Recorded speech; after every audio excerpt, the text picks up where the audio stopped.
Hola, buenas noches a todos. Estamos en su programa Pregúntele a su médico que se transmite a través de Radio Mina de la Expresión en el 95.3 de FM y en redes sociales a través de Vinamérica. El día de hoy tenemos un programa bastante especial. El día de hoy se conmemora el Día del Trastorno del Espectro Autista. Y hoy queremos platicar de este trastorno, de esta condición, con personas que la viven día a día. Es decir, no queremos hablar de autismo desde nuestra perspectiva, que es lo que hacemos todo el tiempo, sino de la perspectiva de quien vive este trastorno de espectro autista. El trastorno del espectro autista cada vez va en incremento de manera considerable. Las estadísticas mundiales dicen que uno de cada 100 niños tienen esta condición, pero en California es el lugar donde más llama la atención y sigue llamando la atención y seguirá llamando la atención porque las estadísticas hablan de manera alarmante el crecimiento. Estamos hablando de uno por cada 22 niños y se espera que para el transcurso de los próximos 5 años esto se triplique. Entonces, pues creo que esto es bastante relevante y bastante importante. Solo vamos a recordar que el trastorno del espectro autista pues es una condición en la que tiene pues diversos grados, como su nombre lo dice, es un espectro muy amplio. Se dice que es como la huella digital, no hay un paciente que tenga la misma sintomatología. Esta sintomatología es muy florida, pero en general afecta la parte de la comunicación, las habilidades sociales y el comportamiento. Bueno, para este programa del día de hoy están con nosotros la señora Cindy Aranza Azapadrón. Bienvenida, buenas noches. Buenas noches, muchas gracias. Está con nosotros la señora Marlene Morales Hernández, buenas noches. Hola, buenas noches. Y la señora Guadalupe Elara Álvarez, buenas noches. Buenas noches. Muy buenas noches y bienvenidas. Ellas son mamis que viven el día a día. Sus nenes tienen esta condición y pues ellas más que nadie nos pueden enseñar lo que es esto. ¿Vale? Para empezar me gustaría mucho preguntarles ¿cómo fue para ustedes el proceso de obtener el diagnóstico de trastorno del espectro autista para su hijo? Pues el diagnóstico, bueno, en mi caso, en el caso de mi hijo, fue dentro de la pandemia, pues estaba todo cerrado. Acudimos al pediatra porque le dio temperatura y el pediatra me indicó que si no había observado yo que el niño ya no hablaba. Entonces fue como el primer foco rojo y pues los dirigió a terapia de lenguaje. Terapia de lenguaje, desde los 5 minutos que lo vio la psicóloga me dijo, tu hijo tiene características de autismo. Y me dirigió al neurólogo. Y pues ya empezamos el camino del neurólogo en la ciudad de Villahermosa. Todo estaba cerrado. Paramos en Tuxtla. De Tuxtla paramos a la Ciudad de México y así consecutivamente hasta que tuvimos un diagnóstico ya con un equipo multidisciplinario de que nos llevó más de una semana. Ese fue mi caso. Con lo que a mí respecta, el diagnóstico hace 23 años fue muy difícil porque no había un médico que me dijera qué es lo que le estaba pasando a mi hijo, porque mi hijo al año 6 meses dejó de hablar, dejó de jugar y inclusive pensábamos que no escuchaba. No fue un médico como tal el que me dio el diagnóstico, fue un psicólogo. Como no sabía yo en ese entonces qué era el autismo, y aparte porque me lo habían diagnosticado con autismo severo, me dirigí a la ciudad de Jalapa, a un lugar que ya no existe, que se llama el Tercer Sol.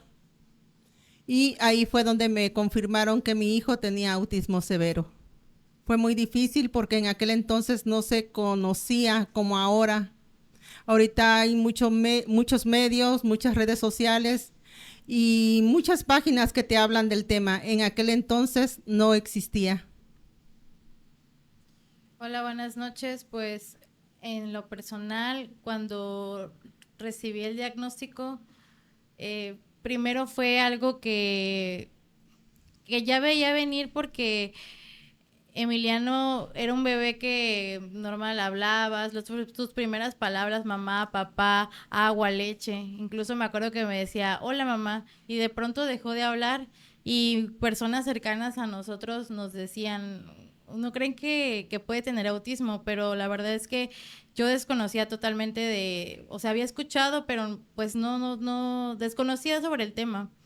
Y la primera vez que un neurólogo nos dijo, pues para mí es autista nivel 2 en ese entonces, y nos empezó a decir las terapias, todo lo que tenía que llevar, y yo recuerdo que salí de ahí, y la verdad, en lo personal, a mí sí se me cayó el mundo encima, porque tú idealizas a tu hijo, tú tienes planes desde que estás embarazada como mujer, que te emociona, que vas a ser mamá. En este caso era mi segundo bebé y pues ya viviste la parte de lo que fue el desarrollo de tu primer bebé y pues piensas que va a ser igual y de repente se te cae bueno, a mí me cayó un balde de agua fría, una realidad muy cruda porque no estábamos preparados.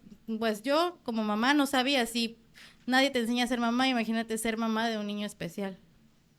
Entonces estamos hablando que el camino para el diagnóstico del trastorno del espectro autista realmente ha sido largo para prácticamente ustedes. O sea, no fue un camino muy corto. No, yo creo que para nadie, porque independientemente que ya tienes tu diagnóstico, bueno, el diagnóstico, dentro del mismo diagnóstico, puedes consultar a otro doctor. Por ejemplo, a mí el primer diagnóstico que me dieron fue autismo leve, pero después de ver los 5 minutos, el siguiente neurólogo que lo vio me dijo que era un nivel 2. Cuando le hicieron el estudio ya completo, bueno, que estuvo una semana con pruebas, me dijeron que tenía trastorno general del neurodesarrollo, trastorno severo del lenguaje, bajo coeficiente intelectual, trastorno obsesivo compulsivo. O sea, ya era demasiado. Pasa el tiempo, bueno, en este caso yo perdí, ¿cómo me explico? La secuencia como con el neurólogo porque en el caso de mi hijo le dieron el famoso Risperdal y creo que le sirvió como 2 semanas. Sí, creo que exageradamente 2 semanas. Pues primero estaba más tranquila porque ya dormía y ya dormíamos todos en casa, ¿no? Pero después empezaron ataques, él se estrellaba contra la pared, gritaba, cosas que no hacía antes.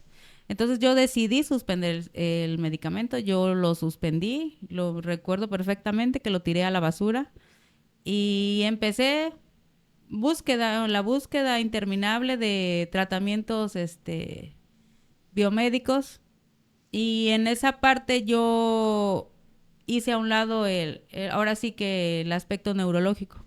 Me enfrasqué en tratamientos biomédicos que sí, no puedo negar que no me han servido porque logré que mi hijo durmiera, que estuviera más tranquilo, sin tanta medicación y no es un camino que ya haya terminado. O sea, yo creo que como muchas madres, que a veces también creo que se burlan de nosotros, qué tal tratamiento y estamos en búsqueda constante, ¿no? Porque pues yo creo que al igual que muchos no nos rendimos, entonces no es como que ya llegamos aquí, ya tenemos todas las terapias, no, porque ahora hay que probar con esto, ahora hay que probar esto, a ver cómo nos funciona, ya quité esto porque no me sirve, pero no es cierto, luego vuelven otras, entonces no, el camino no es como que ya llegué al diagnóstico y ya.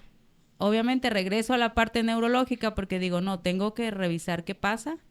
Y con el neurólogo que hemos seguido más tiempo, me dio otro diagnóstico. Y él implementó un medicamento, ni siquiera controlado, y la verdad es que le ha funcionado bastante bien. Muy bien, pues agradecemos a estas madres de familia que ponen su punto de vista desde el aspecto como madres de hijos con espectro autista, que no es nada fácil. En primer lugar, dar con un diagnóstico certero, se tienen que recurrir a muchos especialistas en la salud, que van desde el pediatra, el médico general, el psicólogo, el neurólogo pediatra, entre otros, para llegar a un diagnóstico que no es tan fácil llegar, no es con laboratorio, no es con ultrasonido, sino más que nada son las conductas que viene llevando a cabo el niño. Como ustedes acaban de mencionar, son trastornos que conforme van pasando el tiempo se van notando, y por natural la etapa más común en que empieza a hacerse el diagnóstico pues es a los 3 años, cuando empiezan estos cambios. Les agradezco que hayan aceptado la invitación a este programa de Pregúntele a su médico a través de Minamérica La Expresión en Radio Mina, y seguimos con esto. ¿Qué estrategias o recursos han sido más útiles para ustedes y a sus hijos en el día a día? En mi caso, es ponerle límites a mi muchacho. Desde que era muy pequeño fue muy difícil porque en Minatitlán no hay lugar donde te acepten a un chico que tiene demasiada hiperactividad, que no se está quieto. Mi hijo fue discriminado en muchas escuelas. Tuve que pagar terapia particular e implementar muchos métodos, como el método Teach, el método PEPS, y así. Crear en casa, transformarla completamente, poner letreros, utilizar una área para él para poder trabajar, donde él no se tuviera que parar y pudiera él captar algo, pudiera aprender. En ese momento, el diagnóstico pues fue muy feo porque yo no sabía absolutamente nada de lo que era el autismo severo. El trabajar con ellos, el ir a una escuela regular era muy difícil, no me lo querían incluir. El ir a la escuela de educación especial, tampoco había en ese entonces maestros capacitados en autismo. Entonces, prácticamente yo trabajé con mi hijo las terapias. Tuve que capacitarme para enseñarle. Mi hijo es no verbal y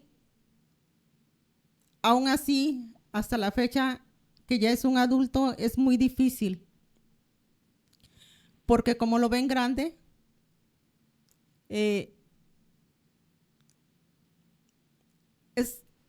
la gente lo ve como bicho raro, en fin, y aún así sigo trabajando, estoy trabajando en su independencia, porque no sé qué me espera más adelante. Aparte, aquí no hay lugares inclusivos para ellos, para los adultos. Las personas en general piensan que el autismo es en niños, pero no, esos niños crecen.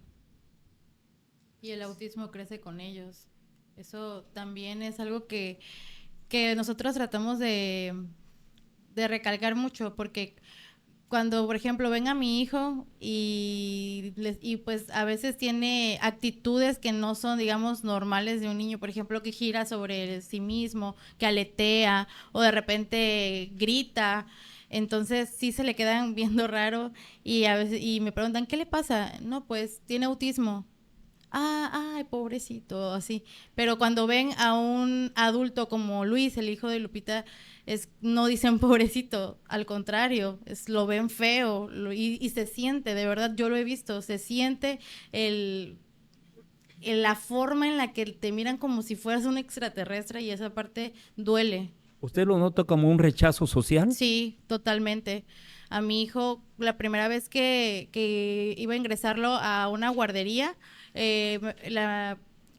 la terapeuta nos dijo, aquí necesita que el niño se relacione, que empiece a convivir con más niños para ver qué avance, porque los niños aprenden por imitación. Y como recomendación, porque yo le decía, lo meto a una escuela de educación especial, y me decía, no, ingrésalo a una, tenía en ese entonces como 2 años y medio, ingrésalo a una guardería normal, y conforme vayamos viendo la evolución, nos daremos cuenta si la requiere un especial o está bien.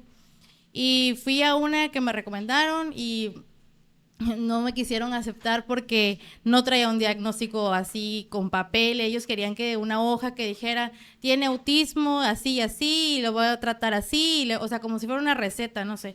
Y yo le decía, no, es que mira, no, es que no lo podemos. Aparte, lo voy a poner a prueba para ver si el niño se adapta, y si no se adapta, pues no lo podemos seguir teniendo aquí. O sea, como si fuera, como si ellos me estuvieran haciendo un favor a mí.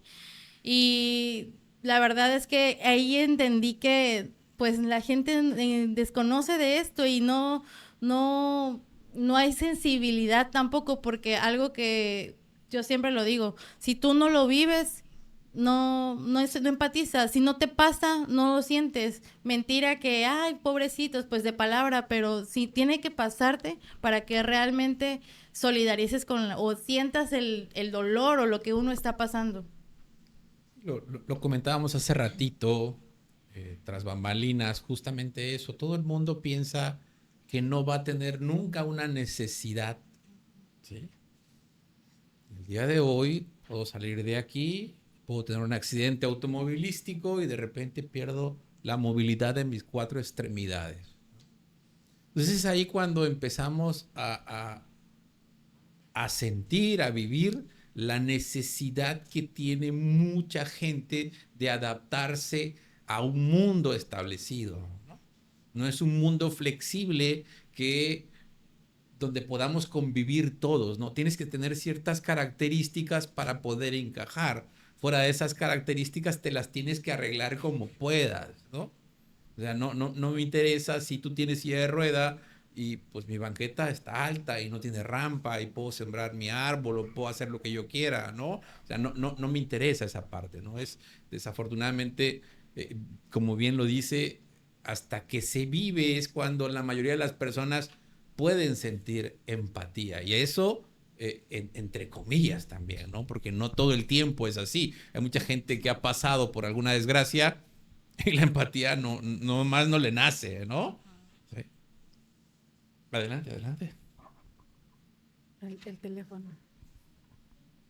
Bueno, buenas noches. Buenas noches. La realidad que se vive en las escuelas, como ustedes bien lo mencionan, es totalmente diferente a lo que muchas veces la teoría le puede decir a un maestro. Hace muchos años era difícil encontrarse en las aulas a algún niño que tuviera una neurodivergencia, era muy difícil. Actualmente son muchos niños los que tenemos en las escuelas, y ciertamente no estamos capacitados, porque actualmente los cursos de capacitación para los docentes son en línea, son muy teóricos, y no tenemos las oportunidades de estar en el campo con niños neurodivergentes que nos puedan dar herramientas a los docentes para tratar de manera adecuada a los chicos. Y además también a lo largo de los años hasta los términos van cambiando. Antes les decíamos niños NE en las escuelas, que eran niños con necesidades educativas especiales, ¿no? Ya no usamos ese término.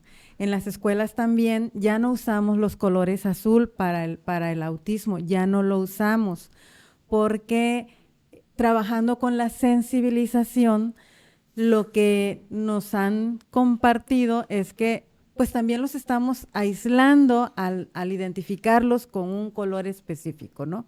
Y términos, pero solo son términos, porque al final todos los niños que están dentro del espectro autista son distintos, no hay dos iguales, y eso nos requiere a los docentes una capacitación mayor. Finalmente, las mamis están más capacitadas que los docentes en las escuelas. Por eso la pregunta es, ¿qué papel ha jugado la escuela u otras instituciones educativas en el desarrollo y bienestar de su hijo? Pues es un largo camino. Por ejemplo, en mi caso, yo lo metí a una escuela para niños con autismo después del diagnóstico, antes de los 3 años. Está en Cuatza y van puros niños con autismo, pero obviamente es particular. Entonces, pues el costo traer todos los días, es bastante elevado. Ya de por sí la mensualidad es pesada. Bueno, yo veo, por ejemplo, la diferencia con mi hijo. Obviamente cuando está ahí yo me siento más tranquila porque sé que pues el personal está más capacitado porque a eso se dedican, ¿no? Y aprende sí letras. No podría decir que no ha aprendido nada. Dentro de su condición ha aprendido bastantes cosas. Pero yo lo llevo a una escuela regular con niños neurotípicos y entonces él empieza tal vez a empezar a socializar, podría decir tiene un amiguito, que aunque él no tiene un lenguaje ni fluido, no podría decir que tiene un lenguaje tal cual porque solamente dice palabras, de repente dice palabras, ¿no? Se comunica de repente con palabras con lo que él quiere. Pero este niño lo jala y lo incluye y corre con él y lo persigue y entonces ahí empieza ya la interacción, cosa que no tiene en una escuela de niños especiales. Entonces es difícil, ¿no? Porque afortunadamente ni la maestra ni la escuela me han puesto peros. Obviamente lleva su maestra sombra. Entonces ya estamos hablando de pagar una escuela particular, una maestra sombra. Y si no tienes los recursos, o sea, es muy complicado porque lo más fácil sería llevarlo al CAM. Pero yo no comparto la idea porque yo creo que hay muchos niños con diferentes discapacidades. Entonces, pienso que ahí está entonces la diferencia entre muchos de que tal vez avancen o que tal vez no. O sea, yo en lo personal yo pienso eso, o sea, y claro que también a veces digo, ay, ¿para qué lo llevo a una escuela normal si no va a aprender lo que aprenden los otros niños, ¿no? Pero entonces me regreso a la otra escuela y veo que pierde ciertas habilidades. Y entonces yo creo que como padres siempre estamos en esa constante polémica, lo estoy haciendo bien, lo estoy haciendo mal, qué es lo mejor para él, qué es lo mejor para mí. O sea, es una continua disputa entre lo que te dice el cerebro, lo más cómodo para ti, el bolsillo. O sea, es bastante complicado porque realmente no creo que haya una escuela preparada para eso. Muy bien, siguiendo con este tema. Adelante. Y si las mamis quieren complementar algo, sí, entonces aquí, adelante, porque yo también quiero preguntar Ok. algo. Efectivamente, por ejemplo, en la escuela donde yo trabajo tenemos dos niños que tienen el espectro nivel 1. Nivel 1, pues ellos sí han aprendido a leer, sí han aprendido a escribir, sí se comunican en la medida de sus posibilidades. Recibimos uno en primer grado que no hablaba nada, ahorita está en quinto, ya nos saluda, ya platica, ya. Es muy complicado como lo mencionas, realmente es muy complicado porque no solamente trabajamos con la aceptación del niño dentro del grupo por sus alumnos, sus compañeros, perdón, todos los alumnos, sino la aceptación de las mamis, que esto termina siendo más complicado para nosotros docentes porque necesitamos concientizar a los papás de los niños neurotípicos en la aceptación del niño neuroatípico, ¿no? Y entonces nos cuesta mucho trabajo si no estamos de por sí capacitados.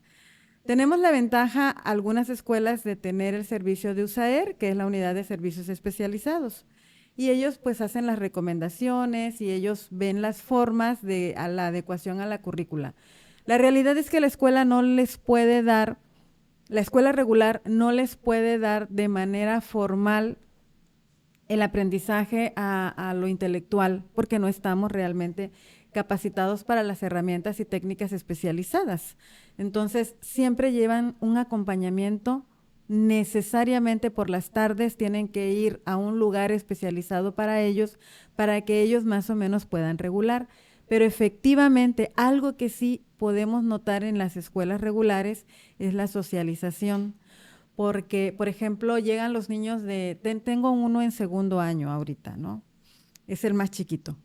Y es que me quiere hacer y me quiere. Y entonces ya me salgo de la dirección, voy, los veo. Está jugando al monstruo, porque pues tú ya lo viste, cómo está haciendo y cómo se mueve, ¿no?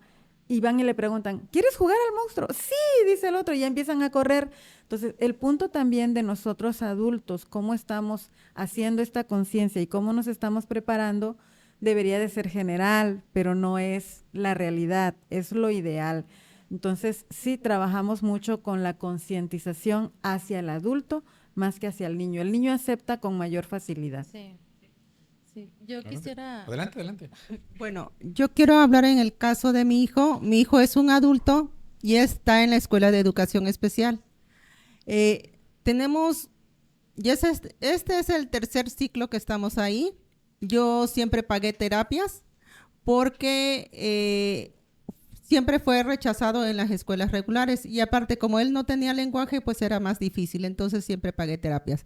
Actualmente el sistema en el centro de atención múltiple siento que ha cambiado. Cuando yo lo llevé, que tenía como 3, 4 años, es totalmente diferente. Hay más empatía por parte de los maestros. Los maestros están más capacitados. Y hay una parte que me ha gustado mucho, que los chicos tienen diferentes discapacidades a la de él. Él es el único TEA en su salón.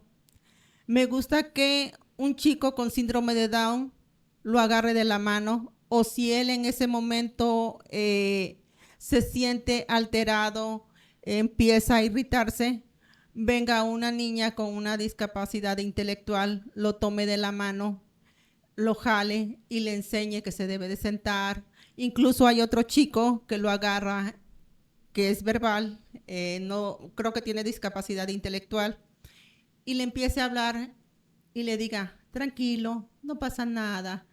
Esa parte me gusta. ¿Por qué? Porque siento que los maestros actualmente están más capacitados, más informados, y con respecto a, aunque ellos están limitados, todos esos maestros buscan la manera y la forma de enseñarles a nuestros hijos. Claro, porque le decía yo que antes era muy difícil que tuviéramos alumnos. Ahorita se ha convertido en una necesidad para los docentes capacitarnos y actualizarnos en ese rubro, ¿no? Sí, no, y aparte yo creo que esto viene de la parte humana, independientemente de si eres maestro o no. A mí, gracias a Dios, después de la experiencia que comenté hace un rato, las maestras que han pasado, que han sido maestras de Emiliano, todas han empatizado mucho con él. Y recuerdo cuando en el kinder nos tocó la pandemia y regresamos a las aulas presenciales, era una escuela de gobierno, era un kinder, y lo metí porque tenía que cursar el ciclo, ¿no? Pero él ya estaba en tercero de preescolar, ya iba a ingresar a la primaria, y yo tenía mucho miedo porque yo decía, ¿cómo le va a hacer? O sea, la primaria es un mundo muy distinto al kinder, y ahora con su condición, ¿cómo le voy a hacer? ¿Lo voy a meter a una especial? O sea, venía otra vez, lo ingreso a una primaria de gobierno porque es donde iba mi hijo mayor, y algo que yo sí en mi experiencia le reconozco que sí nos ha funcionado a mi esposo y a mí, siempre me decía él, vamos, aquí no hay discapacidad. Él lo vamos a tratar de la misma manera que tratamos al otro. Y que sí, que el autismo no va a ser con nosotros como que, ay, pobrecito, no. También tienes que aprender límites y saber que hay que componer tu cuarto, los juguetes, todo. O sea, y esa parte conductual. Entonces, al ingresarlo a la escuela le ayudó muchísimo porque él, su principal problema era el habla. decía 2, 3 palabras, sí se comunicaba, pero sus palabras o no decía frases. Entonces ingresó y de ahí partió. Y la verdad es que también tenía mucho miedo por el bullying, decía se van a burlar de él, o hasta de mi otro hijo, decía ahora se van a burlar de tu hermanito, porque los niños son crueles. Entonces la verdad es que no, fue todo lo contrario. Y los papás, mis respetos, o sea, yo un día sí me acuerdo que fui a un homenaje y mi hijo no le gustaba el himno nacional y se tapaba los oídos y se sentaba atrás de todos y se tapaba. Y 2 niñas lo tenían atrás así acariciando y le decían, tranquilo, le decían en el oído, no pasa nada. Y me decía la maestra, esas 2 niñas me lo tienen aquí. Por ellas ha avanzado mucho. Y sí, y sus papás, cada que yo iba a las juntas, porque pues por mi trabajo no puedo estar tan al 100%, ¿no? Entonces me decían las mamás, no te preocupes, Emiliano es un amor aquí, nosotros lo cuidamos, o sea, esa parte a mí como mamá, hasta la fecha yo me siento tranquila de que él está en un lugar seguro y que la gente solidariza.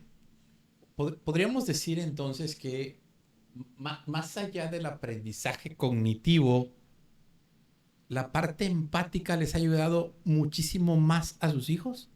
Sí, sí, definitivamente. Esa parte que encuentres, por ejemplo, comenta ella, ¿no? 2 niñas. En mi caso también tenía una compañerita que lo jalaba y lo incluía a todos lados, ¿no? De hecho, no se dejaba ni tocar por nadie. Entonces, esa parte que lamentablemente no encuentras en todas las aulas ni en todas las escuelas, porque también me ha tocado escuchar que los papás se quejan. Afortunadamente, a mí no me ha tocado eso. Sí, efectivamente, la tarea que tenemos los maestros es hacer conciencia con los papás, ¿no? Es la primer tarea. Cuando son las preinscripciones, generalmente los papis van y dicen, bueno, tiene esta característica, lo pueden atender. Nosotros estamos obligados a recibir a todos los niños independientemente de si son neurodivergentes o no. Nosotros tenemos que recibirlos, pero a las escuelas oficiales sí les ayuda mucho el que tengan este organismo auxiliar, ayuda mucho. Desde que quitaron las escuelas de educación especial y los camps son poquitos y que nos dijeron que ahora teníamos que recibir a todos los niños, pues sí ayuda mucho la concientización y que nosotros también docentes tengamos la claridad de que necesitamos prepararnos. Yo les digo, y de verdad le digo desde la experiencia de la escuela, que nadie está más preparado que los papás, las mamás de los niños que tienen la neurodivergencia, porque son ustedes los que lo viven. Nosotros vemos las características generales, pero ustedes tienen todas las características individuales. Y algo que hemos descubierto es que no hay niño que no sea inteligente, definitivamente. Quisiera comentar algo breve, algo que sí creo que también ha ayudado mucho a mi hijo, es que por decir, me decían los doctores cuando me lo diagnosticaron con TEA2, no, pues era retardo global del desarrollo predominando en el área del lenguaje, así era su diagnóstico. Entonces, puede ser que va a hablar, pues puede ser que en algún momento sí, o tal vez no, o que empeore, o sea, así era el diagnóstico, ¿no? Entonces le decía yo, ¿cómo va a ser en la escuela? Y me decían, no, pues sí, lo fácil, si ves que está sufriendo, pues que no entra al festival, que no participe, así. Entonces yo me quedé con esa idea. Y cuando ingresó a esa escuela en primer año, recuerdo perfecto que venía, pues si los honores a la bandera no le gustaba estar, pues mi lógica era, no, pues no va a poder bailar en ningún festival. Y venía un festival del día de la primavera. Y la maestra, vuelvo a lo mismo, a esa viene la parte humana, porque la maestra me dijo, yo quiero que Emiliano participe, porque yo ya vi que a él le gusta bailar y él va a participar. Y yo le decía, maestra, no. Y me dice, sí, vamos a empezar con los ensayos y hasta donde él pueda. Y cuando yo empecé a ir a los ensayos para ayudarlo y todo, y empecé a ver que no era una canción, era un mix de varias canciones de 12 minutos y disfrazado, y yo decía, el ruido, el disfraz, los niños, así, no. Bueno, el mero día, Emiliano bailó toda, y ese día me acuerdo que era una emoción que hasta, de verdad, hasta ahorita me acuerdo y me emocionó mucho, porque yo dije, wow, o sea, ahí te das cuenta que realmente no es cierto, es un mito, o sea, es trabajo constante, es terapia, es la maestra, son las niñas, porque incluso me acuerdo que en los ensayos Había niños que decían, ¿por qué él se tapa los oídos?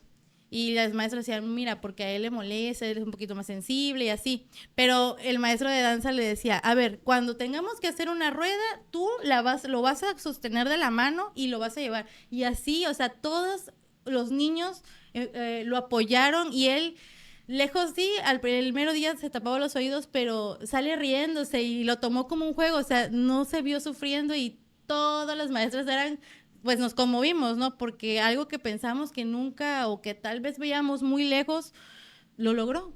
Claro, es la constancia y al final siempre encuentran cómo comunicarse. Así es. Nosotros tuvimos un niño que no hablaba, llevaba su pizarra y todo lo escribía en inglés. Nos obligó a aprender palabras en inglés porque todo lo escribía en inglés, pero él se comunicaba y daba a entender lo que él quería. Gracias. Sí. En este caso de los maestros, de los docentes, tenemos un testimonio gracias a Andy Mandy que nos dice lo siguiente: porque los docentes deben de tener ganas de capacitarse. A mi hijo le tocó una maestra que de verdad se esforzó en prepararse y lograr entenderlo y logró trabajar con él. Adelante, señora. Mi hijo, yo quería que fuera integrado en una escuela regular. Me di a la tarea de buscar en aquel entonces un kinder. Fue rechazado de uno, pero fue algo tan maravilloso ir a ese kinder, uno que está en la colonia El Palmar, no recuerdo el nombre, pero me encontré con la maestra Landy Centurión. Yo le dije que mi hijo no tenía lenguaje, que mi hijo era demasiado hiperactivo.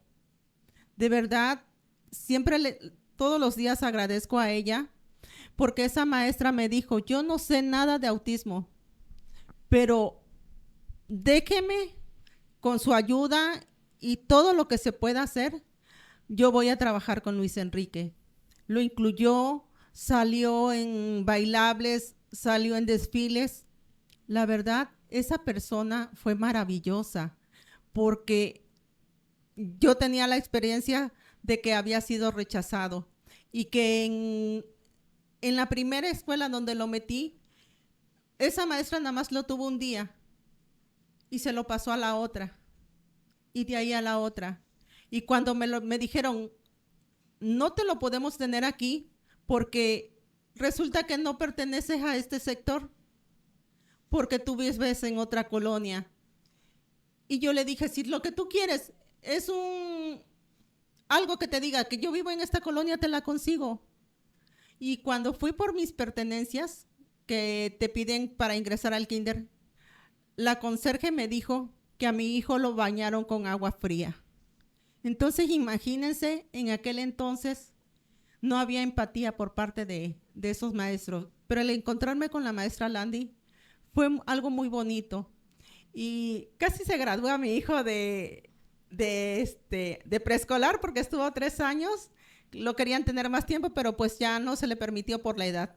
Me lo mandan a una escuela primaria, pero igual no hacían una evaluación como tal para decir, esta escuela es la adecuada para tu hijo. Entonces ahí fue donde yo decidí, junto con mi esposo, sacarlo de la escuela regular y pagar terapias. ¿Qué tanto impacta esto en la dinámica familiar? Todos tenían una dinámica familiar, imagino, muy buena, no lo sé, diversas, y de repente viene el diagnóstico de TEA. ¿Cómo cambia la dinámica y qué herramientas han logrado obtener para poder sobrellevar esta dinámica familiar?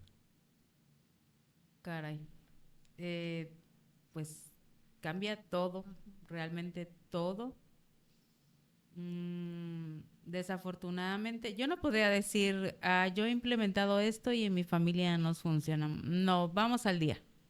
Ya realmente sí tenemos una estructura, pero podría decir mi hijo me la cambia.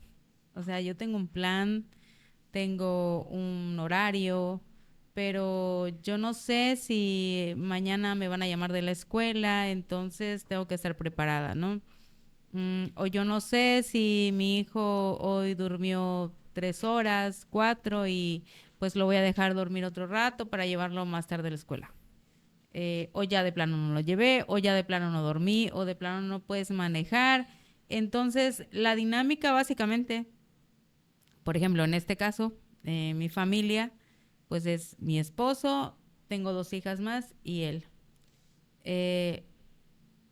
Yo tengo que seguir, todas siguen sus horarios, sus rutinas, su escuela, sus actividades, pero la vida del cuidador principal, pues es otra. O sea, yo creo que ella como yo vivimos en base a lo que pase con ellos. O sea, yo puedo hacer un plan mañana, pero voy a estar sujeta a lo que pase con él hoy. Entonces, es muy complicado, las relaciones se vuelven muy complicadas.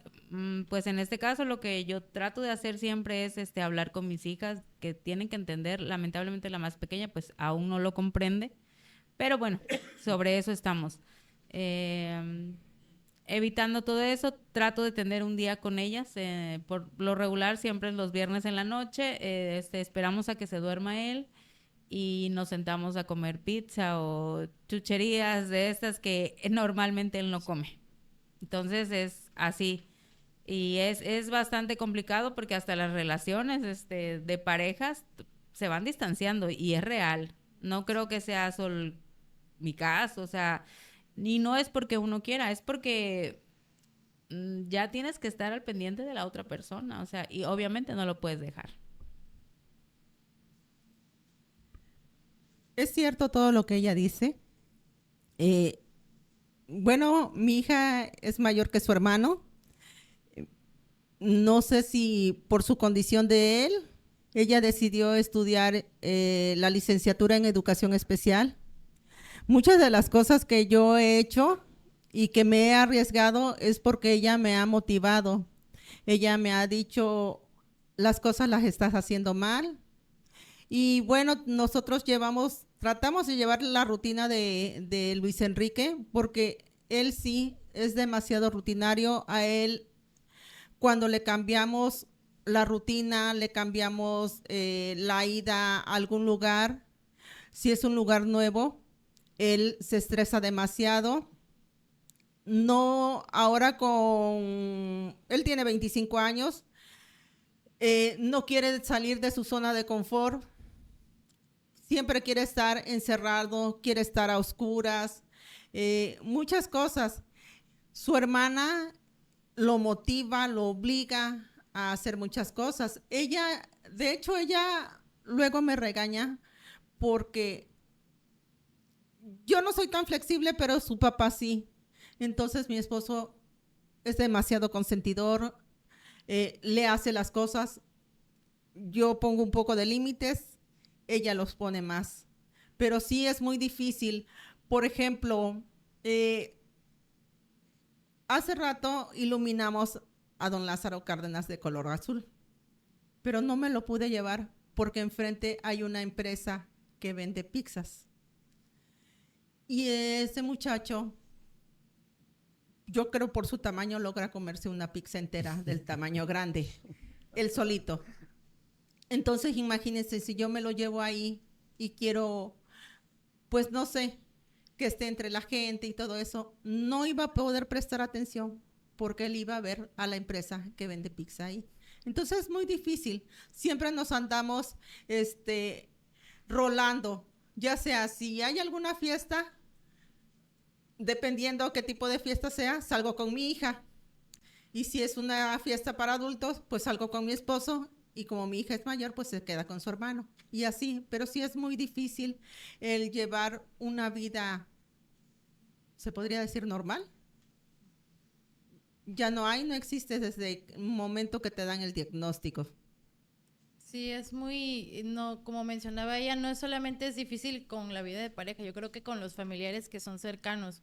en este caso, por ejemplo, con mis papás, que son con los que más convivimos, porque claro, en ellos también hay esa inquietud, incertidumbre, preocupación por él, por su nieto. Entonces es, oye, mira, te recomiendo, vi un video que recomiendan esto, o mira que la alimentación, o mira que hace esto, y así, ¿no? Entonces hay un choque entre lo que yo como mamá veo y creo que le va a funcionar y a lo que ellos piensan que puede funcionar. Aparte, las rutinas, el hecho de las salidas, sobre todo yo creo eso, platicábamos hace unos días, la gente ignora la parte de que cosas que se podría decir, no, actividades que son normales para muchas personas, para nosotros es complicado, como cortarse el cabello. Mi hijo no toleraba cortarse el cabello antes por el hecho de sentir la maquinita o el ruido, no lo sé. No, ahorita ya eso está, creo, un poco más superado. Pero o ir al súper. Mi hijo no puede entrar a un súper porque estas máquinas que tienen luces que sacan un muñeco, no entra y de verdad yo lo he visto de que como se pone como que siente, no sé qué le causa, pero su corazón se acelera demasiado, que sí he llegado a preocuparme y digo, ay, no le vaya a pasar algo porque es demasiado, y empieza a temblar y la gente se me queda viendo porque empieza a gritar. Él dice mucho, auxilio, ayuda, sáquenme de aquí, sáquenme de aquí. Entonces, a veces es chistoso, pero en la actualidad, si un niño está gritando auxilio, a mí sí me han ido a corretear y preguntar, señora, ¿está bien el niño? O a preguntarle, una señora se acercaba, ¿estás bien? Y pues Emiliano no contesta, no te va a ver, nada más auxilio, auxilio. Y ya fue que le comenté, tiene autismo. Y volteó y me dijo, ¿y eso qué es? O sea, entonces ahí es donde vuelvo a lo mismo, no hay información. Entonces, ir al súper de verdad, yo ya sé que o voy rápido y a escondidas, porque si igual si le digo, vamos a ir a Soriana, Emiliano. No, Soriana no, no, Soriana no. Sí, Emiliano, vamos a ir, vamos a comprar sucaritas, algo que le guste para que le llame la atención. Y es, ok, sucaritas. Pero ya lo compramos y es, vámonos, vamos a la casa, vamos a la casa, vamos a la casa azul. Por ejemplo, mi casa es azul. Vamos a la casa azul, sí, ya nos vamos, Emiliano, espérame, por favor. Pero en ese espérame ya está temblando, ya está llorando, ya empieza a gritar y en verdad me causa, ya no compras ni a gusto y a mí me desespero porque quisiera ayudarlo, pero pues es a veces por necesidad lo tengo que llevar. Quiero felicitarlas. Excelente participación de ustedes, a mi gran amigo el doctor Fernando Castaño Leo, por haberlas invitado y tener a personas que llevan este trastorno del espectro autista. Como ustedes hicieron saber, hay que tener empatía, y cuando tienes empatía, te humanizas más hacia estos niños especiales. A mí me tocó vivirlo, tuve un sobrino autista, desafortunadamente a los 18 años partió. Lo que ustedes comentan, como tío cercano y casi papá del niño, lo vives. Y como usted dice, el rechazo social. Esta pregunta es muy importante para la gente que en estos momentos nos sigue a través de las redes sociales. Considero que es la más importante de todas. Todas tienen un grado de importancia, pero siento que esta vale mucho, porque muchas veces a estos niños los etiquetan como maleducados. Me gustaría saber que nos dijeran qué mitos o malentendidos sobre el trastorno de este espectro autista le gustaría desmentir a esta población que nos sigue a través de redes sociales y los sábados a través de Radio Mina La Expresión. A mí me gustaría decir a toda esa gente, porque me he topado con personas que cuando mi hijo por accidente los ha golpeado, tengo que dar una explicación de lo que él tiene y que me dicen que el autismo no es en niños o el autismo no solo se le da a los niños. Entonces, pues ahí es donde les empiezo a explicar que esos niños que tienen autismo crecen, son adolescentes, se vuelven adultos y muchos llegan a la vejez. Entonces, eso de que el autismo es y se da solo en niños es un mito. La realidad es otra. A mí sí me gustaría decir acerca de esta pregunta. Por ejemplo, como bien lo dicen, es un espectro. Entonces, eso que comenta Lupita, no es solo en niños, es una gran mentira. Por ejemplo, a mí me molesta mucho, sinceramente, escuchar o leer cuando dicen que el autismo es una condición. No, realmente, y como mismo lo hemos dicho, es un espectro. Para mí no es una condición, para mí es una discapacidad, porque tiene bases biológicas, tenemos pruebas. Entonces, para muchas personas que viven dentro del espectro sí puede ser una discapacidad. No es algo bonito como lo que nos pintan, que son inteligentes, que memorizan todo. Yo le puedo decir, sí, sí es cierto, mi hijo memoriza muchas cosas, pero para él es bastante complicado seguir una orden tan simple. Entonces, es ahí donde él tiene la dificultad de integrarse a la sociedad. Entonces, para él, para empezar ahí ya él está marginado. No me gusta que digan que es una condición de vida porque no es real. O sea, lo podemos ver en el caso de su hijo y de muchas personas. Es limitante y es discapacitante, porque no creo que una condición de vida sea estarse golpeando, estar gritando, estar dando vueltas. Eso es mentira. O sea, realmente me gustaría que realmente bueno, creo que la ciencia ha avanzado, pero que todavía en este tema ahondaran, porque hay demasiadas malinformación, o que cuando dicen es que la dieta no sirve para nada. Es cierto, a muchos no, pero estamos hablando que depende de los grados. Hay muchos niños que pueden estar sin nada y no pasa nada, pero muchos otros sí. Por ejemplo, el otro día le preguntaba a una doctora, oiga, ¿por qué mi hijo no toleró este tratamiento? ¿No? O sea, porque yo veía que le estaba haciendo bien, pero en tal, me dice, es que la madurez del cerebro de tu hijo no lo toleró. ¿Por qué mi hijo no puede comer eso? No, es que mira, es que no produce suficientes enzimas de esto. Entonces, esa parte a mí sí me molesta mucho. Realmente me molesta leer, y cuando dicen, o ahora que sacan tantas promociones y que todo mundo se predomina autista, yo realmente siento que minimizan lo que realmente es. Porque veo que salen tantas personas ahora en redes sociales y es que yo soy autista y me acaban de diagnosticar. Bueno, ¿y qué proceso pasaste? ¿Cuándo en tu infancia no te pudiste comunicar? ¿Cuándo sufriste aislamiento social? Y ahora todo el mundo, no sé si está de moda o qué, que quieren navegar con estas etiquetas y minimizan el sufrimiento de muchas familias. Eso se me hace completamente injusto. Pues yo creo que a mí lo que más me han comentado cuando digo que es autista es la parte de que todos me dicen, ay, pero son niños bien inteligentes. O sea, te hablan de la parte, porque sí, ok, son inteligentes, pero te hablan de la parte bonita, pero no te hablan de la parte dura y triste, porque sí es triste, porque si estuviéramos en un país o en una sociedad donde hay apoyos, hay centros de ayuda, hay información, pues entonces no sería triste, estaría bueno, al menos sabría cómo ayudarlo. Pero si estoy donde yo misma estoy descubriendo y buscándole pies y cabezas a todo esto, porque es una montaña rusa.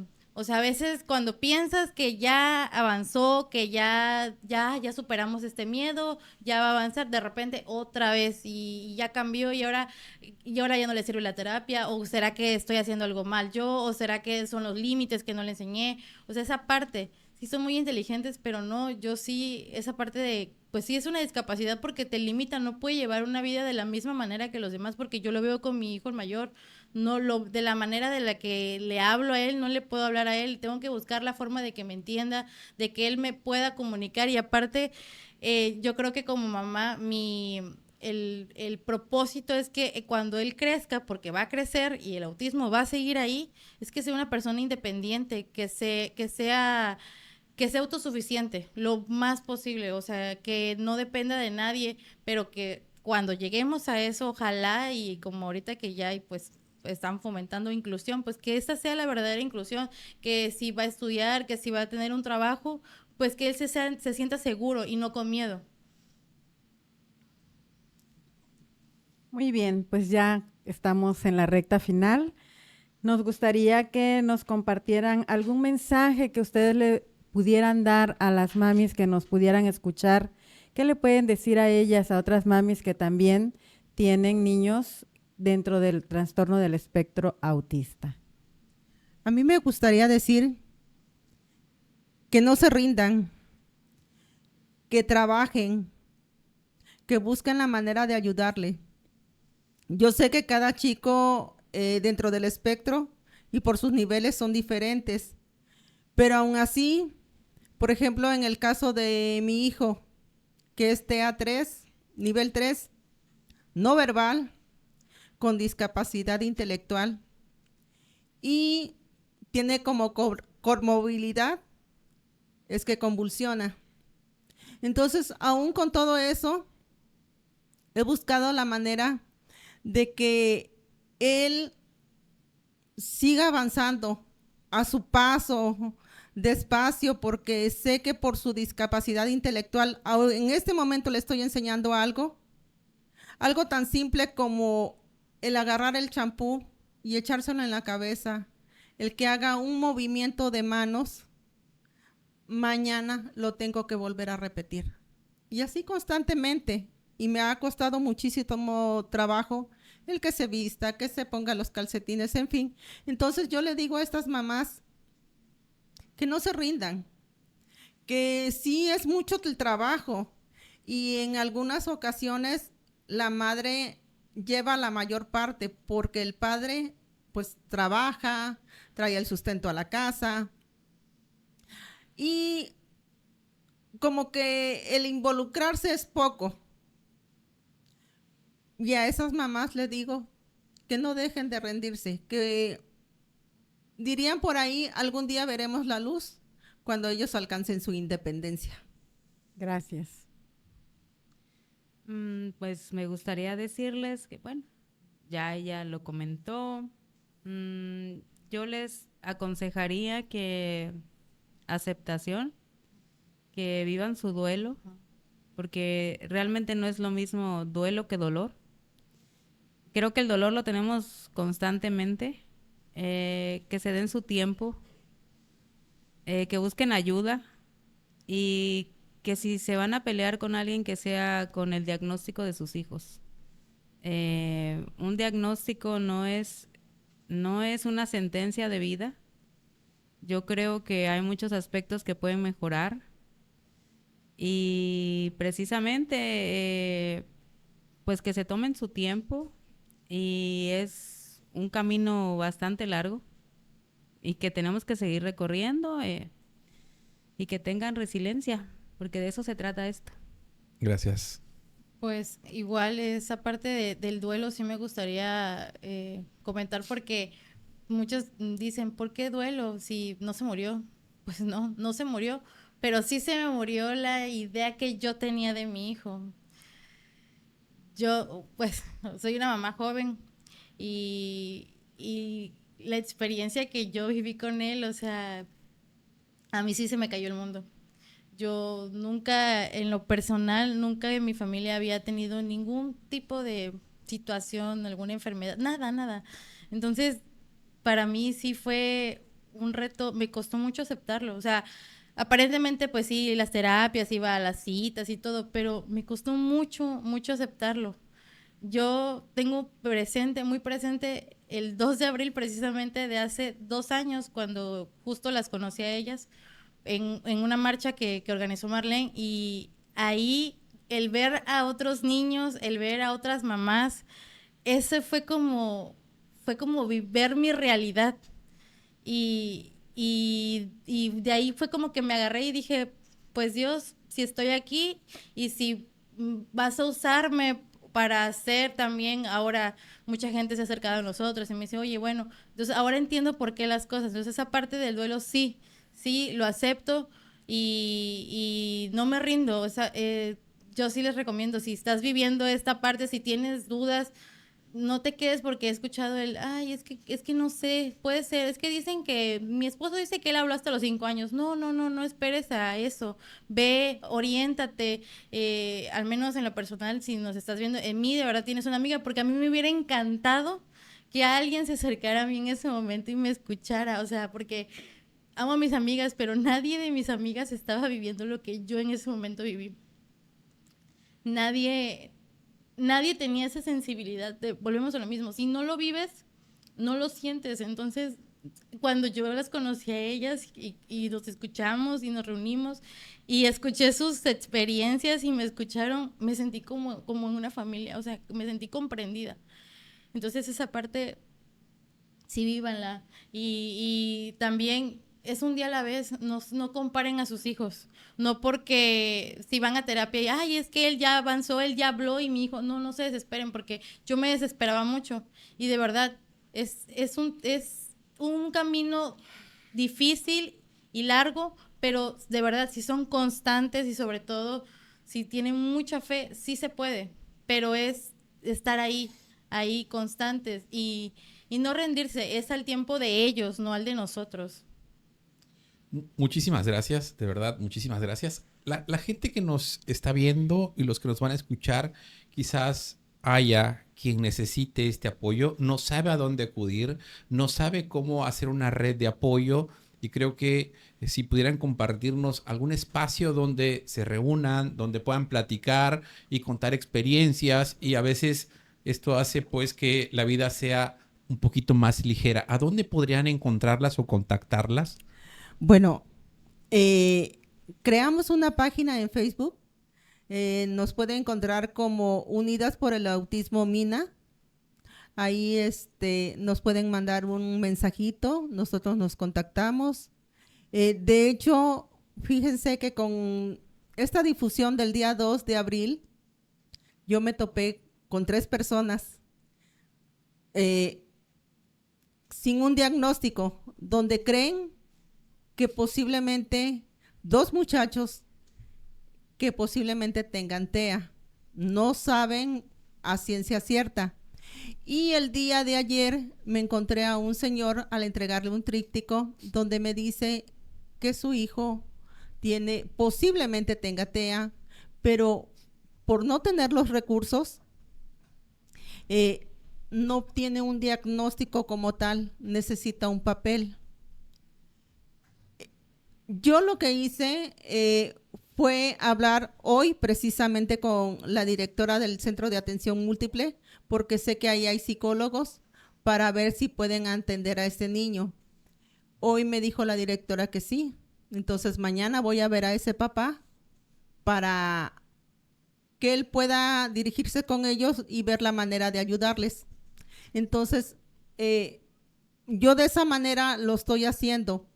¿Por qué? Porque el Centro de Atención Múltiple pues es una institución pública que no te pide dinero y solamente así, pero en sí que haya algún centro, algún lugar donde nosotras quisiéramos ayudarlo a esas personas, por ejemplo, que no tienen para pagar un médico o que el Seguro Social no le da ese servicio.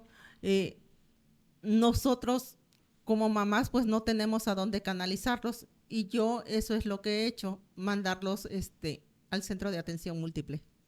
Muchísimas gracias por compartir su testimonio y por dejarnos muy claro que la clave para el progreso de estos niños es la empatía de todos nosotros como sociedad, nosotros como profesores, nosotros como médicos, nosotros como especialistas, ¿sí? Entonces, creo que eso ha quedado muchísimo más que claro. Bueno, no hemos terminado, ya vimos la primera parte, agradecemos muchísimo. Si nos pasamos de este lado, ahora viene la segunda parte. Ahorita nos despedimos al final, nos volvemos a ver todos. Ahora vamos a invitar a que pase con nosotros Jorge Arturo Fernández López. Él es un muchacho con trastorno del espectro autista.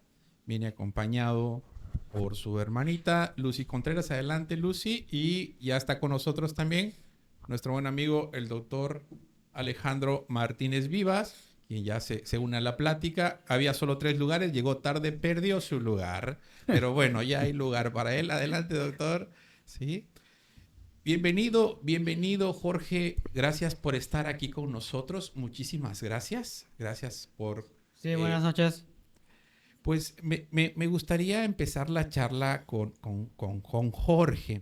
Me gustaría preguntarle, Jorge, ¿cómo te gustaría a ti que se dividiera el autismo? ¿De qué manera te gustaría que clasificáramos al autismo?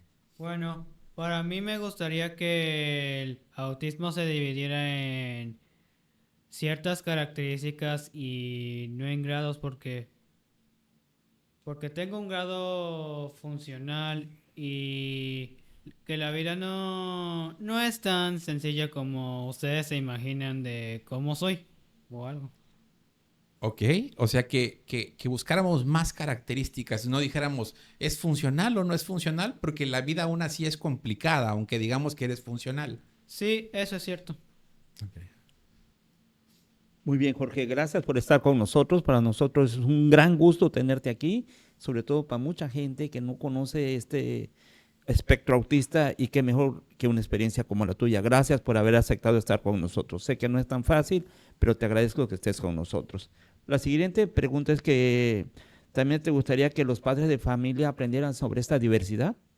Sí, para que aprendieran a convivir, que los niños aprendan a convivir, que les enseñe los padres cómo se conviven para invitar a todos los niños a unas fiestas o darle los que quieras o simplemente compartir o asociarse o algo. ¿Y te gustaría que como parte de la enseñanza de nosotros, papás, hacia nuestros hijos, es que los hiciéramos más amigables con todos los niños para que, para que te inviten, por ejemplo, a todas las fiestas, a que convivas en todas las actividades y no te dejen de lado? ¿Te han dejado de lado algunas veces? Sí, me han dejado de lado cuando ya estaba un poco chico desde la primaria. No me aceptan tal y como soy. Siempre me dejan por una parte. En el kinder y en la primaria. ¿Y a ti te gustaría que los papás le enseñen a sus hijos a aceptar a todos? Sí, que me acepten. Creo que en mejores palabras no pudo haberse expresado. Y considero que nos toca a nosotros, los adultos, los supuestamente, si tú quieres decir, funcionales, precisamente tener este tipo de políticas incluyentes, ¿no? Escuchar, ser empáticos, escucharlos, ¿sí? Escucharnos. Generar realmente espacios para todos, con respeto, con armonía, ¿sí? Si yo, por ejemplo, tengo la oportunidad, y eso quiero que nos quedemos de tarea, nos llevemos de tarea esto, ¿verdad? Empezar a impulsar políticas públicas sanas para ellos, ¿no? Porque, por ejemplo, esta actividad que se realizó hoy fue algo realmente mágico. A mí me encantó ver a los niños disfrutando en el súper, porque disfrutaron, realmente lo veía. Me gustaría que ahorita Lucy nos platicara cuál fue la actividad el día de hoy para conmemorar un poquito más adelante. Okay. Bueno, primero que nada, complementando un poco lo que dice Arturo, en ambas respuestas que él ha dado, pues yo conozco a algunas de las mamis que hablaron primero desde hace muchísimos años y definitivamente Arturo, gracias. Arturo tiene un grado funcional. Él asiste a la escuela, tiene 20 años, él va a la universidad, pero que su grado sea más funcional, no lo hace más funcional en la sociedad, porque en complemento a lo que dice de los padres de familia, pues a lo mejor los niños sí quisieron jugar con él de niño, pero nunca faltó una mamá que, no, espérate porque te puede pegar, porque no sabes cómo se va a poner, no sabes si se altera, qué te puede hacer, y esa parte viene de los papás, no viene de los niños, ¿no? Entonces, eso es algo a lo que nos hemos enfrentado, pues, prácticamente toda la vida, ¿no? Sin embargo, hacer comunidad entre nosotras, digo, él es mi hermano, pero mi mami, que toda la vida ha sido una mujer trabajadora, pues, en este momento, por ejemplo, no está aquí porque está cuidando a mi bebé para que yo pudiera acompañar a Arturo, ¿no? Entonces, pues somos un equipo, y cuando haces comunidad, por ejemplo, con las mamis que pasaron y nos escuchamos entre nosotras, pues no cabe el, ay, es que tú tienes suerte porque el tuyo sí habla. Ah, tú tienes suerte porque Arturo sí va a la escuela. Pues es que no es suerte, no es la feria, ¿no? Y a ver qué te toca. Es una cuestión de juntas salir al mundo a encontrar empatía en lo que está establecido o lo que es socialmente o políticamente correcto, ¿no? ¿Qué actividad hicimos hoy? Fuimos primero a todos los supermercados que hay aquí en Minatitlán a pedir, por favor, que hoy en conmemoración del 2 de abril no hubiera estímulos auditivos en las tiendas. Obtuvimos excelentes respuestas más o menos, y de plano negativas. Y en las tiendas en las que sí pudimos asistir, pues los chicos pudieron ir con sus papis a comprar. Específicamente en el Soriana Hiper, que está en la Colonia Cuauhtémoc. Colonia Cuauhtémoc, gracias. Por la cercanía que existe con el CAM, los chicos pudieron ir caminando a las instalaciones del supermercado, hacer el supermercado con sus padres, sin estímulos auditivos, y pues fue una experiencia maravillosa. Pero yo les puedo decir que yo me llevé la experiencia del tras bambalinas. El gestionar que se hiciera fue muy difícil. Fue muy complicado. Hicimos un encendido de luces en diferentes espacios hospitalarios y fue muy difícil que nos permitieran poner un foco azul afuera. Pero no fue difícil porque la mecánica fuera difícil, sino porque la gente no entendía por qué queríamos que en salchichonería no hubiera bocina. O no entendían la relevancia de poner un foco azul que nos diera un sentido de pertenencia. Y aún cuando yo tengo tantos años caminando con mi hermano, dije, wow, yo hice este esfuerzo de incluir una semana, él que tiene toda su vida tratando de insertarse y que lo entiendan y que le den un espacio y que den apertura. Dije, no, hombre, si yo pensé que conocía, estos 15 días me di cuenta que no conocía nada. Realmente no estamos preparados todavía para incluir. Y el haber logrado que 5 tiendas al mismo tiempo no pusieran música y los chicos pudieran ir libres, para nosotros fue un logro enorme. Yo estoy muy agradecida con usted, doctor, con usted, doctor Fernando, porque ustedes fueron las personas que estuvieron detrás de que esto se pudiera lograr. Me gustaría que, aunque nos cobren, que la población que nos ve y que nos escuchan sepa de qué tiendas se obtuvo apoyo, solidaridad, empatía, para que la gente pues sea más empáticas con ellos y deje de ser empáticas con aquellos a los que no les interesa la diversidad. Sí, claro. Bueno, las tiendas que tuvimos esta oportunidad fue en Soriana Hiper, en los 2 Sorianas Mercados y en las 2 tiendas Ahorrera, Bodega Ahorrera, que hay aquí en nuestra Las ciudad. demás no decimos no. Sí. Ok, sí, no vale la pena hacer ni publicidad. Las demás no. Perdón, Lucy, pero sí hay varias Bodega Ahorrera. ¿Qué ubicación sería?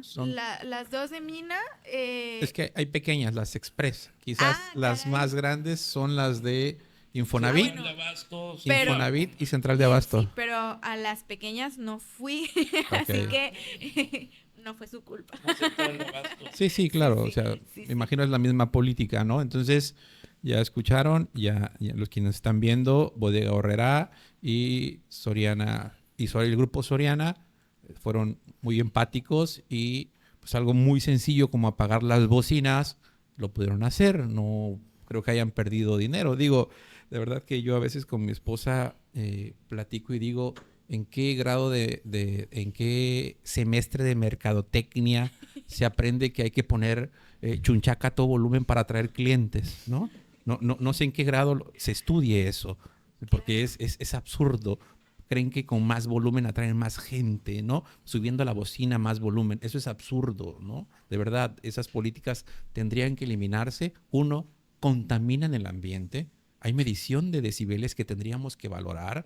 Y dos, hay sitios donde no se puede tocar, pero vivimos en el país del no pasa nada, ¿no? Adelante, Lucy. Perdón. Sí. Bueno, Arturo, hablando de los adultos y hablando de estas situaciones que los adultos no comprendemos, ¿cómo te gustaría que fuera un jefe que te emplee a ti? Bueno, para mí que los jefes sean pacientes, que me tengan respeto mientras me dedico a hacer mi tiempo para trabajar y que los del CAN que ya no tienen trabajo, que trabajo en... ¿Cómo se llama? Ya me acuerdo. Que trabajo en un puesto de comida donde vende mi hermana. Que todos sean útiles porque sigo siendo el mismo. El buen trabajador. O sea, un buen compañero que resuelve todo y hace las cosas de manera perfecta. Ok, gracias. Excelente, muy Entonces, bien. estamos hablando que el trastorno del espectro autista no limita todas las actividades. O sea, puedes trabajar sin ningún problema, solo que te gustaría que fueran más pacientes nada más. Y que obviamente dieran la oportunidad de que la mayoría de tus compañeros trabajaran, si no es que todos los que pudieran los dejaran trabajar. ¿Es cierto? Bueno, eso a veces pasa. La siguiente pregunta es muy importante. Vuelvo a recalcar, este programa, la verdad, está muy bien.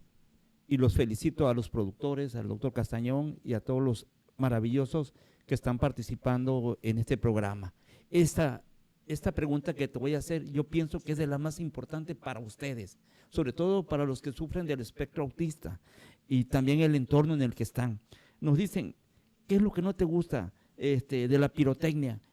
De los cohetes, de los... Bueno, que haya mucho ruido porque eso puede dañar los oídos y que los niños que sufren de autismo o algo, de autismo grande o de autismo pequeño, tengan estrés o dolor de cabeza y no puedan soportarlos, como Luis Enrique que usa audífonos, por eso no puede oír nada en absoluto. Ya me voy a meter yo. Adelante, Adelante. adelante Lucy, adelante Lucy. Entrevistadora 4. ¿Tú qué sientes, mi amor, cuando hay esos sonidos tan fuertes de la pirotecnia? ¿Qué sientes en tu cuerpo? Bueno, como que mi corazón siente como que late con fuerza y demasiado precisión. O sea que podría sufrir de epilepsia, por ejemplo. ¿Qué más siento? La cabeza eso puede estallar la cabeza, o sea, dolor de cabeza. Eso sí. Oye, Arturo, y cuando vas al súper y escuchas ahí el departamento de salchichonería con un montón de volumen y hay mucha música, ¿eso qué te genera a ti, la música a todo volumen en el súper? Bueno, como me acaban de mencionar, una de las mamás de los niños autistas como que estarían gritando y pidiendo ayuda que esto y que todo. ¿Qué le pasa al niño y no entiendo? Como nervios, un ataque de nervios.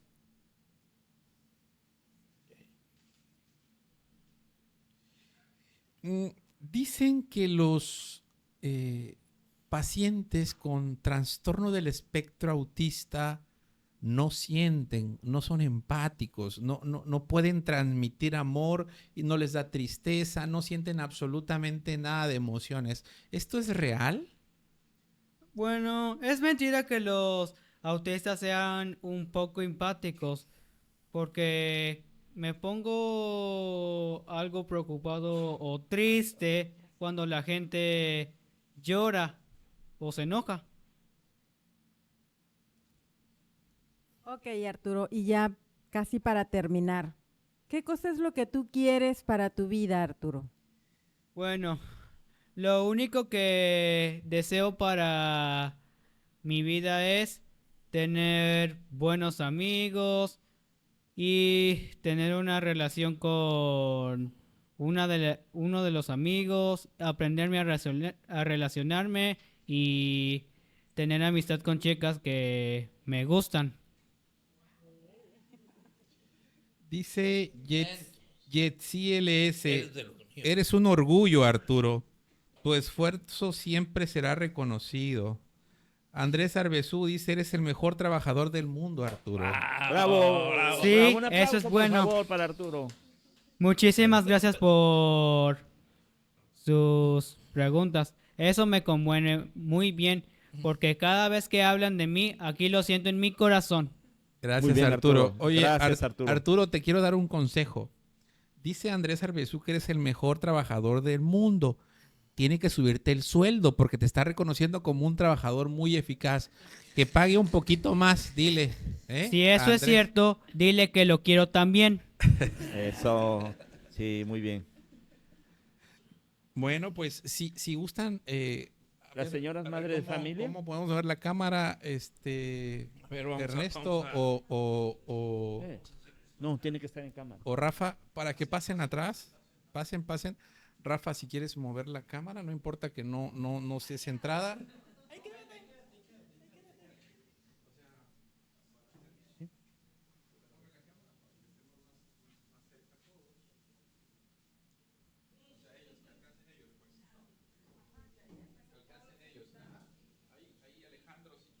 Colocarte. Sí. Ah, pues acércate para acá, por favor.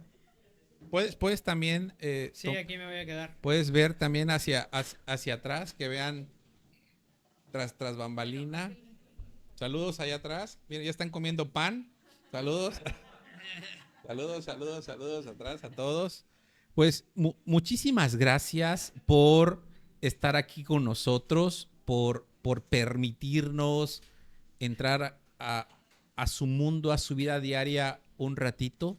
Sabemos que la vida no ha sido fácil, sabemos que no seguirá siendo fácil, pero admiramos, o en lo personal, admiro mucho la entereza de venir a pararse ante un micrófono, a compartir y abrir lo que es su día a día. Muchísimas gracias por las enseñanzas que nos han dejado. Nos falta mucho médicamente hablando como profesional de la salud y nos falta muchísimo más como seres humanos, el ser más empáticos. Yo a partir de hoy les prometo que el conocer un poquito más de cerca esto, el escuchar a Arturo, me hace de verdad un poco más humano y prometo que trataré de hacer lo posible por hacer las vidas más cómodas de los pacientes con este trastorno, ¿sí? Pido una disculpa si no he sido empático en algún momento, ni como profesional de la salud, ni como persona. De verdad, los admiro muchísimo. Muchas gracias por estar aquí. Gracias a usted. Bueno, pues muchísimas gracias por el estar con nosotros y yo también hago extenso ese respeto, mi respeto para ustedes que tienen el valor de abrir su corazón y de abrir sus vidas, porque efectivamente ver de fuera no es lo mismo que estar dentro de. Efectivamente, ustedes que lo están viviendo que realmente lo están sufriendo, por llamarlo de alguna manera, porque ciertamente es vivir eternamente en duelo por las expectativas, las ilusiones y los sueños que toda mamá nos hacemos cuando estamos embarazadas. El trabajar con esto ha permitido que muchas escuelas de verdad abramos nuestro corazón a la empatía, porque no es fácil entenderlo desde fuera, como lo digo, el ser compasivos, el decir, esto te pasa, ¿cómo puedo yo ayudar para que tu vida sea mejor? Es muy honroso para los maestros que sí lo están haciendo. Hay muchos maestros que sí lo están haciendo, como ustedes lo comentaron, y ciertamente hay maestros que no lo estamos haciendo, ¿verdad? Porque esto es general y nos hace falta mucha información. Pero valoro, respeto mucho lo que están haciendo y además también el cómo se preparan. El hecho de formar un grupo de apoyo que es muy necesario, lo hemos platicado aquí en la terapia, que los grupos de apoyo que realmente apoyan y te sirven como contención son muy sanos para el trabajo de la aceptación y el trabajo de la resiliencia que ustedes acaban de compartir. Muchísimas gracias y mi respeto para ustedes. Gracias. Bueno, quiero hacerles un pleno reconocimiento y también decirles que hicieron lo mejor. Que el embarazo, lo que hizo mamá, lo que te tocó vivir, fue lo mejor. Que no hubo nada fuera de, ¿sí? Que no vivas con un pesar de que no hiciste lo mejor de ti. ¿Sí? Esto, por desgracia, este tipo de espectros, afecciones, suceden con el mejor médico, con la mejor atención, con la mejor dedicación. Se habla de muchas cosas y probablemente en tu corazón sientas que hay algo que no hiciste bien. ¿Sí? No es cierto. Todo lo hiciste bien. ¿Sí? Que algún medicamento, que algún ayuno prolongado, que alguna infección, algo se generó. No. Créeme que no es así. ¿Sí? Quiero que sanes eso de tu corazón y de tu ser, porque por ahí no es. ¿Sí? Este ángel que llegó a ti, ¿verdad? Nos ha dado tanto ahora que hemos aprendido y seguimos aprendiendo. ¿Sí? Gracias por esta lección de vida que nos dan. Gracias por esta entereza. La necesidad es la que nos hace, y a ustedes la necesidad de ser la mejor madre, de ser la mejor instructora, de encontrar una respuesta a esto que tanto en tu cabeza ha rondado, es la que te ha preparado, la que te ha hecho la mejor mujer, ¿sí? La mejor maestra, la mejor mamá. Mi reconocimiento, y quiero que sepan que en nombre de mis amigos, de mis compañeros, de esta fundación, ¿verdad?, cuentan con nuestro apoyo y actualmente un aliado para lo que deseen. Y hace un momento decía yo de que ya basta y tenemos que empezar a hacer políticas públicas incluyentes verdaderas, ¿sí? Verdaderas. Y es lo que tenemos que caminar, ¿sí? A pedirles a las tiendas que por favor ciertas horas no haya sonidos, ¿sí? Y yo creo que es algo que no es fuera de, ¿sí? Y no nada más a esas tiendas, a las departamentales también, porque también ellos pueden asistir y es un problema cuando hay tanto ruido, ¿no? Pero bueno, está un aliado, vamos a seguir caminando y vamos a hacer cosas reales para este espectro. ¿Sí? ¿Ok? Y gracias por abrir ese corazón. Muchísimas gracias. Agradecemos mucho a toda la audiencia que nos está viendo, a todos los saludos, muchos reconocimientos para ustedes, muchos saludos para ustedes. Arturo, siguen diciendo que es un excelente chico. Te mandan muchos saludos en las redes sociales.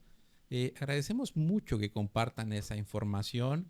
Es importante conocer la realidad para poder ser empáticos. El que logremos mediante este programa cambiar a una sola persona en ese pensamiento que tiene y que se torne una persona tan empática. En el transcurso del programa vimos que lo que más ha cambiado la vida de estos chicos ha sido la empatía del entorno. El que cambiemos solo a una persona nos damos por bien servido. Pero si logramos cambiar a muchas, todos nos tenemos que dar por bien servidos. Por favor, compartan mucho. De la experiencia que quiero decirle, he aprendido algo muy importante el día de hoy en ustedes. 3 cosas: amor, empatía y superación. Muchas felicidades a nombre de la licenciada María Luisa Bravo Ortiz, directora general del Núcleo Radio Mina, del doctor Fernando Castañón Leo, productor de estos programas en redes sociales de Mina Médica y de la Fundación Pregúntale a tu Médico, de la cual estamos al frente.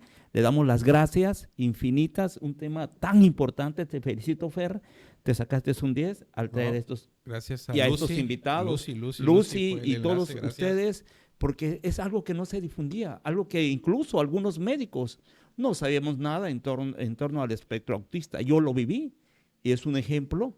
Tenía un sobrino y no sabía que era autista. Y como lo dije al principio, cuando me topé con el primer autista en la consulta, dije que niño maleducado. No me contesta lo que yo le estoy preguntando. Hay veces la ignorancia también es un pecado. Por eso tenemos que superarnos. Y no critiques a un niño que lo veas inquieto, que veas que brinca, que salta, que grita. Tienes que tener empatía. Mi respeto y mi felicitación a todos ustedes. Antes de irnos, hola Jorge, soy la profesora Verónica de la prepa. Me da gusto saber de ti. Gracias por la lección de vida que en lo personal me dejaste. Te mando muchos abrazos. Ay. Pues muchísimas gracias. Nos vemos la próxima semana. Hasta la próxima. Sean felices. Muchísimas gracias.